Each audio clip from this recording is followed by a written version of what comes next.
He's worth an estimated $750 million. He could buy a private island tomorrow and never notice the dent in his bank account. Instead, he sleeps on a fold-out couch in the corner of his office. No mansion. No garage full of supercars. No penthouse. That's not a rumor. That's Monday night for the most-watched creator on Earth. And he's not alone. Across YouTube, a strange pattern keeps repeating. The richer some creators get, the smaller their lives seem to shrink. This isn't a video about creators pretending to be broke for content. This is about the ones who could buy almost anything and still choose almost nothing. Today, we're breaking down the YouTubers living like they're poor. What they actually own, what they actually spend, and the very deliberate reasons behind it.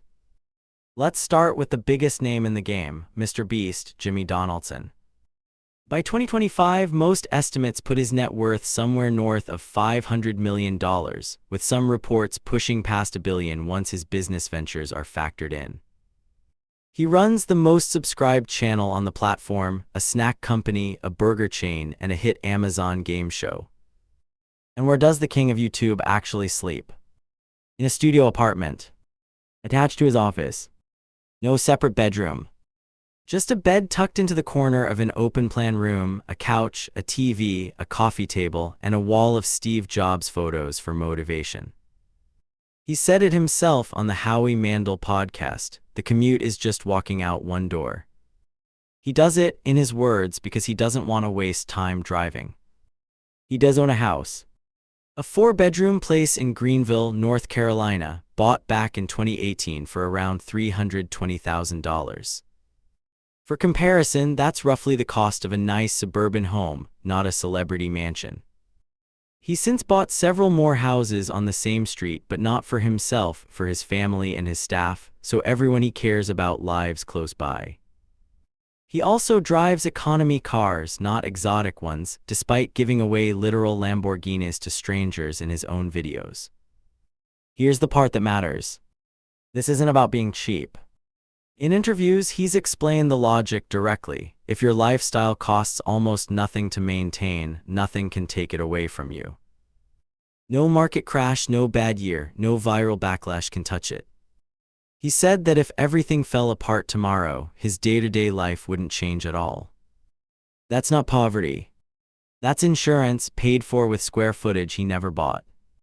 And instead, nearly everything he earns gets funneled straight back into the machine. Bigger videos, bigger giveaways, bigger risk. He's even said he had to borrow money from his own mother to help pay for his wedding, because so much of his money is tied up in the business rather than sitting in a personal account.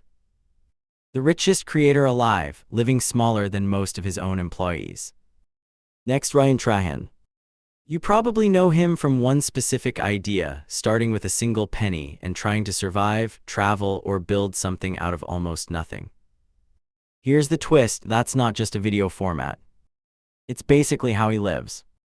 Trahan's net worth is estimated in the range of $5 to $10 million depending on the source, built from YouTube ad revenue, sponsorships, and several small businesses he co-owns, including a candy company and a reusable bottle brand. And yet, multiple profiles of his life describe the same thing: a modest home in Austin, Texas, regular cars instead of luxury ones, and a lifestyle built around reinvestment rather than display. Why would someone whose entire channel is about frugality also just live frugally? Because for Trahan, the constraint isn't a gimmick, it's the whole appeal. His most successful series are built on scarcity. What can you do with $1, 1 penny, one shot at getting somewhere with nothing? Audiences don't tune in to watch someone spend freely. They tune in to watch creative problem-solving under pressure. If Trahan showed up in his own videos driving a Ferrari, the whole format would collapse. The lifestyle isn't just personal preference, it's brand integrity. Living modestly off-camera is what makes the bro-con-purpose content on camera believable. It's frugality as both a personality and a business model, and it's working. He's expanded into physical products precisely because his audience trusts that he's not just performing scrappiness for clicks. Then there's Felix Kjellberg, PewDiePie. For years, the single biggest channel on YouTube, full stop. His estimated net worth sits somewhere between $40 and $60 million. And at the peak of his career, he was reportedly pulling in millions annually just from ad revenue and merchandise. So what did he do with the internet's biggest platform once he had it? He turned the volume down. Kjellberg has scaled back to sporadic uploads, monthly vlogs instead of daily content, and in 2022, he and his wife Marzier relocated to Japan, prioritizing privacy and a slower pace of life over chasing bigger numbers. He's described his approach to money in interviews as leaning toward simplicity over status. He's talked about not chasing flashy purchases, and has generally avoided the car collections and hype house lifestyle associated with many top creators. To be fair, this isn't rags to riches back to rags. His properties in Japan and the UK haven't been cheap, and nobody's calling him poor. But compared to what someone with his subscriber count and earnings could be doing, the private jets, the entourage, the constant flexing, his choice to quietly step back and live a comparatively low-key family life stands out as its own kind of statement. Sometimes the boldest thing a top creator can do with their fortune is disappear from the spotlight it bought them. Mark Rober spent 9 years at NASA working on the Curiosity rover before YouTube ever entered the picture. Today, his channel has tens of millions of subscribers, and by most estimates, his net worth is in the tens of millions of dollars, built through YouTube, brand deals, and his Crunch Labs subscription box business. But multiple profiles of Rober describe the same through line, a lifestyle that stays closer to engineer than celebrity. He's rarely tied to luxury real estate headlines or car collections. His public focus stays on the work, the glitter bombs, the domino robots, the science experiments, not the trappings of wealth. Part of that seems to come from where his money is actually going.